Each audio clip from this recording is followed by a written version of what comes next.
Hello everyone, आप सभी का हमारे चैनल आयुर्पथगामिनी बाय जीसीएम में हार्दिक स्वागत है। तो जैसा कि आप सब जानते हैं कि इससे पहले वाली वीडियो में हमने शोष निदान अध्याय के 9 नंबर श्लोक तक पढ़ा था। आज की इस वीडियो में हम शोष निदान अध्याय को कंप्लीट करेंगे श्लोक नंबर 10 से लेके 17 तक। तो चलिए शुरू करते हैं।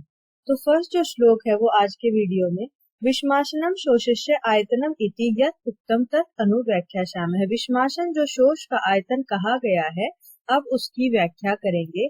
यदा पुरुषः पान अशन भक्ष्य लेह उपयोगान प्रकृतिकरण संयोग राशि देश काल उपयोग संस्था उपशय विषमा न सेवते। तो क्या है, जब मनुष्य पान अशन भक्ष्य लेह जो आहार के 4 प्रकार बताए गए हैं उनका प्रयोग प्रकृतिकरण संयोग राशि देश काल उपयोग संस्था और उपशय से विषम करता है, विपरीत करता है। तदा तस्य तेभ्यो वात पित्त श्लेष्माणो वैषम्यम आपद्यन्ते।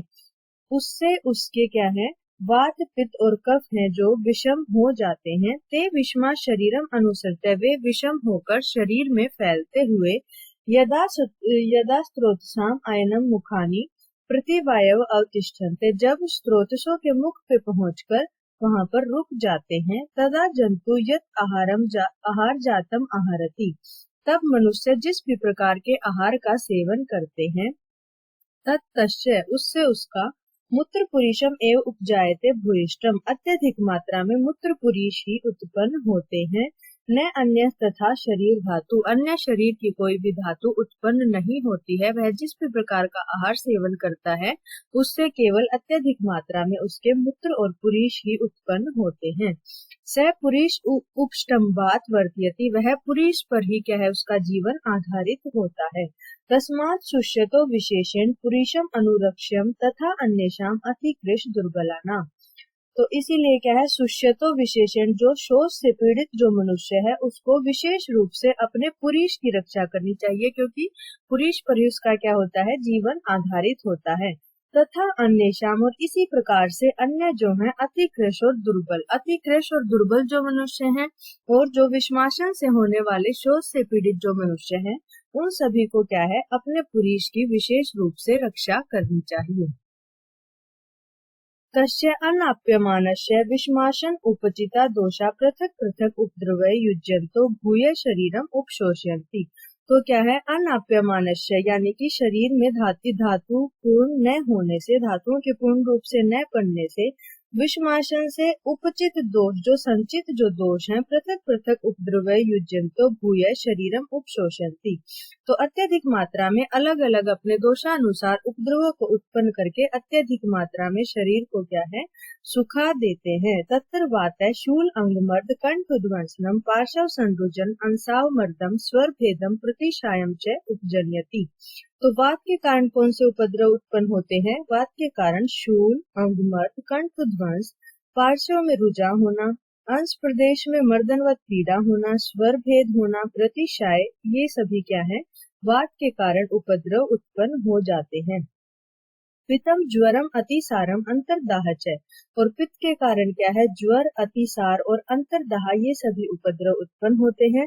श्लेष्माणम तो प्रतिशायम शीर्षो गुरुत्वम अरोचकम कासम च, और श्लेष्मा के कारण क्या है, प्रतिशाय, शिर में गुरुता, अरोचक और कास, ये सभी उपद्रव उत्पन्न होते हैं। तो इसमें आप देखेंगे कि जो प्रतिशाय है वो वातज उपद्रव में भी लिखा हुआ है और कफज उपद्रव में भी लिखा हुआ है। से कास प्रसंगात उर्षि शते शोणितम निष्ठिवति, वह कास का प्रसंग होने से लगातार क्या है, उसके उर में शत हो जाता है। शोणितम निष्ठिवति, और शोणित का निष्ठीवन करता है, जो थूक है उसमें उसके क्या आता है, रक्त आता है। शोणित आगमनाच अश्य दौर्बल्यम उपजायते, और शोणित का आगमन होने से उसको क्या हो जाता है, दुर्बल्य उत्पन्न हो जाता है, शरीर में दुर्बलता आ जाती है। एवं एते विषमाशन उपचिता स्त्रियो दोषा राज्यक्षमाणम अभिनिवर्तयन्ति। तो क्या है, इस प्रकार उसके ये विषमासन से उपचित जो तीनों दोष हैं, विषमासन से जो संचित तीनों दोष हैं, वो क्या है, राज्यक्षमा की उत्पत्ति कर देते हैं। सतैर उपशोषणैर उपद्रव उपद्रुत, वह उन शोषण करने वाले उपद्रुवों से उपद्रुत यानी कि पीड़ित होता हुआ शनैः शनैः शुष्यति, धीरे धीरे क्या है वह सूखने लगता है। तस्मात् पुरुषो मतिमान, इसीलिए मतिमान पुरुष को, बुद्धिमान पुरुष को प्रकृतिकरण संयोग राशि देश काल उपयोग संस्था उपस्यात् अविषम आहारम आहारेत्। तो बुद्धिमान पुरुष को इस सब से बचने के लिए क्या है, प्रकृतिकरण संयोग राशि देश काल उपयोग संस्था और उपशय यानी कि उपयोगिता जो बताए गए हैं उनके अविषम यानी कि उनके अनुकूल आहार का सेवन करना चाहिए, उनके प्रतिकूल आहार का सेवन नहीं करना चाहिए। फिर नेक्स्ट श्लोक है हिताशी शात मिताशी शात काल भोजी जितेंद्रिय पश्यन रोगान बहून कष्टान बुद्धिमान विषमाशनात्। तो क्या है, हिताशी शात हित कर आहार का सेवन करने वाला होना चाहिए। मिताशी शात, मित यानी कि नपा तुला भोजन करने वाला, अशी भोजन करने वाला शात होना चाहिए। काल भोजी यानी कि काल पर भोजन करने वाला होना चाहिए। जितेंद्रिय यानी कि इंद्रियों पर विजय प्राप्त होनी चाहिए मनुष्य को। पश्यन रोगान बहून कष्टान, बहून यानी कि अत्यधिक कष्ट देने वाले रोगों को पश्यन देखते हुए, बुद्धिमान विषमाशनात्, विषम आसन से जो होने वाले अत्यंत कष्टकारी जो अत्यधिक रोग हैं उनको देखते हुए बुद्धिमान पुरुष को कैसा होना चाहिए, हित अशी होना चाहिए, मित अशी होना चाहिए और काल भोजी होना चाहिए, जिससे कि विषमासन से होने वाले रोगों से वो बच सके। उसके बाद है राजयक्ष्मा की निरुक्ति। एते चतुर्भि शोषस्य आयतने उपसेविते वातपित्त श्लेष्माणः प्रकोपम आपद्यन्ते। तो हमने पढ़ा था पहले भी, तो 4 प्रकार के जो शोष के आयतन बताए गए हैं उनका अगर मनुष्य सेवन करता है तो वात पित्त श्लेष्माणः प्रकोपम आपद्यन्ते, तो उससे उसके क्या हो जाएंगे, वात पित्त और जो कफ है वो क्या हो जाएंगे, प्रकोपित हो जाएंगे। ते प्रकोपिता नानाविध उपद्रवय शरीरम उपशोषयन्ति, और वे प्रकोपित होकर नानाविध अनेक प्रकार के उपद्रवों से शरीर को क्या करते हैं, सुखा देते हैं, शरीर का शोषण करते हैं। तम सर्व रोगानाम कष्टत्वम राजयक्ष्माणम आचक्षते भिषज। तो वो उसके बाद वो शरीर को सुखाने के बाद क्या करते, सभी रोगों में अत्यंत कष्टकारी राजयक्ष्मा जिसको भिषक कहते हैं उसको उत्पन्न करते हैं। यस्मात् वा पूर्वमसि भगवत सोमस्य उडु राजस्य तस्मात् राजयक्ष्मा इति। तो क्या है, जो सबसे पहले पूर्वम असि, जो सबसे पहले भगवत भगवान सोम यानी कि चंद्रमा, उडु राजस्य जो कि नक्षत्रों के राजा थे, उनको होने के कारण इसको क्या कहते हैं, राजयक्ष्मा कहा जाता है।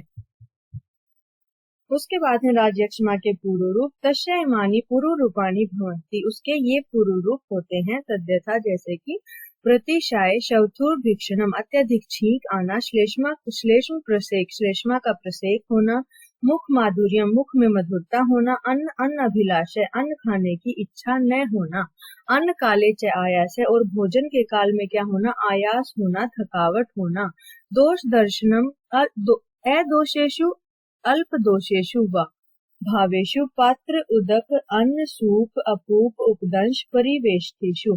तो क्या है, दोष दर्शनम, दोष दिखाई देना, अदोषेषु, दोष न होने पर भी, अल्प दोषेषु या फिर अल्प दोष होने पर भी, वा भावेषु किन भावों में, पात्र में, उदक में, अन्न में, सूप अपूप उपदंश और परिवेष्टिषु, इन सभी में क्या है, दोष न होने पर भी या फिर अल्प दोष होने पर भी उसको दोष दिखाई देना। भुक्तवत अश्य हृलास, और खाना खाने के बाद क्या होना, हृलास होना, जी मिचलाना, तथा उल्लेखनम अपि आहारस्य अंत अनंतरा। तो उल्लेखन किसका पर्याय होता है, वमन का पर्याय होता है। तो क्या है, आहारस्य अंत, आहार के अंत में या फिर अनंतरा या फिर आहार के बीच में क्या होना, उल्लेख यानी कि वमन होना। मुखस्य पादयोश्च शोफ, मुख और पैरों में क्या होना, शोफ होना। पाणियोश्च वेक्षणम अत्यर्थम, और हाथों को अत्यधिक मात्रा में देखना। अक्षणोश्च श्वेत अवभासता च अति मात्रम, आंखों में क्या है, अत्यधिक श्वेत अवभासता होना।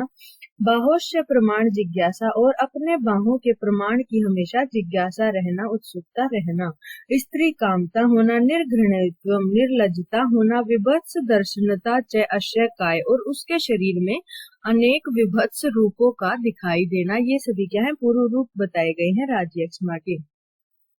उसके बाद राजयक्ष्मा में स्वप्न में भी जो उसको दिखाई देती हैं चीजें, ऐसे भी पूर्व रूप बताए गए हैं जो इस प्रकार हैं। स्वप्ने च भीक्षणम दर्शनम, स्वप्न में अत्यधिक दिखाई देना। अन उदका नाम उदक स्थाना नाम, तो उदक के जो स्थान है जैसे कि तालाब है, उन सभी का क्या है, अन उदका नाम यानी कि जल से रहित उनको देखना। शून्य नाम च ग्राम नगर निगम जनपदा नाम, और जो ग्राम है, नगर निगम, जनपद है, जो कि उनको क्या है, शून्य नाम, उनको मनुष्यों से रहित देखना, शून्य देखना। शुष्क दग्ध भगना नाम च बना नाम, और जो वन है उनको क्या, शुष्क यानी कि सूखे हुए, दग्ध जलते हुए, भग्न यानी टूटे हुए देखना। कृकलाक कृकलास मयूर वानर शूक सर्प काक उल्लुक आदि भी संस्पर्शनम, इन सभी से क्या है, इन सभी से शरीर का स्पर्श होना। अधिरोहणम चढ़ना, यानम या फिर सवारी करना। वा अश्व उष्ट्र खर वराह, अश्व उष्ट्र यानी कि ऊंट, खर और वराह की सवारी करना या फिर इन पर चढ़ना। केश अस्थि भस्म तुष अंगार राशि नाम, राशि किसको कहते हैं, समूह को कहते हैं। केश अस्थि भस्म तुष और अंगार के समूहों पर च अधिरोहणम, उन पर चढ़ना। शोष पूर्व रूपाणी भवंती, तो ये सभी क्या है, शोष के पूर्व रूप बताए गए हैं। उसके बाद है राजयक्ष्मा के एकादश रूप। अतः ऊर्ध्वम एकादश रूपाणी तस्य भवंती, तो उस राजयक्ष्मा के एकादश रूप होते हैं तद्यथा, जैसे कि शीर्षा परिपूर्णत्वम, शिर का परिपूर्ण होना। का श्वास स्वर भेद, श्लेष्म छर्दन, श्लेष्मा का वमन होना। शोणितम स्टीवनम, स्टीवन में क्या है, रक्त आना। पार्श्व संरोजनम, अंशावमर्द, अंश में मर्दनवत पीड़ा। ज्वर अतिसार अरोचकश्चैति, तो ज्वर अतिसार और अरोचक, ये सभी क्या है, एकादश रूप राजयक्ष्मा के बताए गए हैं। उसके बाद है राजयक्ष्मा की साध्यता। तत्र अपरिशीर्ण बल मास शोणितो, जिसका अपरिशीर्ण यानी कि क्षीण नहीं हुआ है, बल मास और शोणित यानी कि रक्त, बलवान जो कि बलवान है। अजात अरिष्ट, जिसमें अरिष्ट की उत्पत्ति नहीं हुई है। सर्वे अपि शोष लिंगे उपद्रुत, सभी शोष के लिंग यानी कि रूप लक्षणों से उपद्रुत पीड़ित है। साध्यो ज्ञेय, उसको भी क्या है, साध्य जानना चाहिए। जिसके बल मास और शोणित क्षीण न हुए हो और मनुष्य बलवान हो, अगर उसमें अरिष्ट न उत्पन्न हुए हो और जो राजयक्ष्मा के लक्षण है वो सभी उसमें प्रेजेंट हो, फिर भी उसको क्या है, साध्य ही जानना चाहिए। बलवान उपचितो ही, जो बलवान है, और उपचित जिसमें मास रक्त जो है उपचित है, उसमें ही सहत्वात औषध बलस्य, वही क्या है, औषध के बल को सहन करने में सक्षम होता है। सुबहुलिंगो अपि अल्पलिंग एवं मंतव्य, तो अत्यधिक लक्षणों वाला होने पर भी उसको अल्प लक्षण वाला ही मानना चाहिए। तो जो मनुष्य औषध के बल को सहन करने वाला है, इसका मतलब है कि वो औषध का सेवन करके आरोग्य प्राप्त कर सकता है। इसीलिए अगर उसमें अत्यधिक लक्षणों की उत्पत्ति हो भी गई है तो भी उसको क्या है, अल्प लक्षण उत्पन्न हुए हैं ऐसा ही मानना चाहिए, और जो रोग है वो साध्य है ऐसा मानना चाहिए। उसके बाद है राजयक्ष्मा की असाध्यता। दुर्बलम तो अति क्षीण बल मास शोणितम, तो दुर्बल है जो और जिसके अत्यधिक क्षीण हो गए हैं, बल मास और शोणित यानी कि रक्त। अल्पलिंगम, या फिर उसमें लक्षण यदि अल्प भी हैं। अजातम अरिष्टम अपि, और उसमें जो अरिष्ट हैं वो लक्षण उत्पन्न नहीं हुए हैं।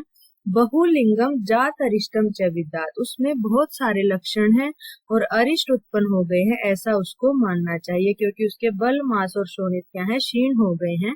तो अगर उसमें अरिष्ट उत्पन्न नहीं हुए हैं और जो लक्षण है वो कम है, फिर भी उसको अत्यधिक लक्षणों वाला और अरिष्ट उत्पन्न हो गए हैं ऐसा मानना चाहिए।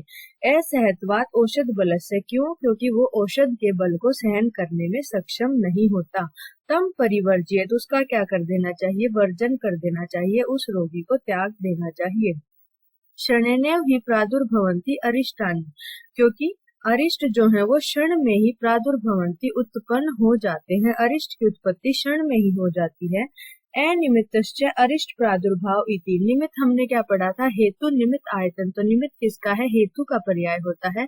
अनिमित्तश्च यानी कि बिना हेतु के ही अरिष्ट की उत्पत्ति हो जाती है, तो इसीलिए ऐसे मनुष्य का क्या है, वर्जन कर देना चाहिए उसको असाध्य जानकर। उसके बाद है तत्र श्लोक। समुत्थानम च लिंगम च ये शोषस्य अवबुध्यते पूर्व रूपम च तत्वेन स राज्ञ कर्तुमहति, समुत्थान भी हमने पढ़ा था, हेतु निमित्तायतन कर्ता कारण प्रत्यय समुत्थान। तो समुत्थान किसका पर्याय है? निदान का। तो जो शोष है उसके निदान, लिंग यानी कि उसके लक्षण, पूर्व रूप जो शोष के जानता है, तत्वेन उचित रूप से, जो तत्व रूप में जो सभी जो शोष के निदान है, लक्षण है और जो पूर्व रूप है, जिनको जो भिषक है वो जानता है, स राज्ञा कर्तुम महति, वह राजा की चिकित्सा करने योग्य होता है। इति अग्निवेश कृते तंत्र, यह अग्निवेश कृत तंत्र चरक प्रति संस्कृत तंत्र निदान स्थाने शोष निदानम नाम षष्ठो अध्याय। तो अग्निवेश कृत तंत्र का चरक प्रति संस्कृत तंत्र का निदान स्थान के शोष निदान नामक जो छठा अध्याय था वो आज हमने कंप्लीट कर लिया है। अगर आपको हमारी वीडियो अच्छी लगे तो प्लीज वीडियो को लाइक करना, चैनल को सब्सक्राइब करना और शेयर भी करना। आपके जो भी सजेशंस हैं उनको कमेंट में जरूर बताना। Thank you so much.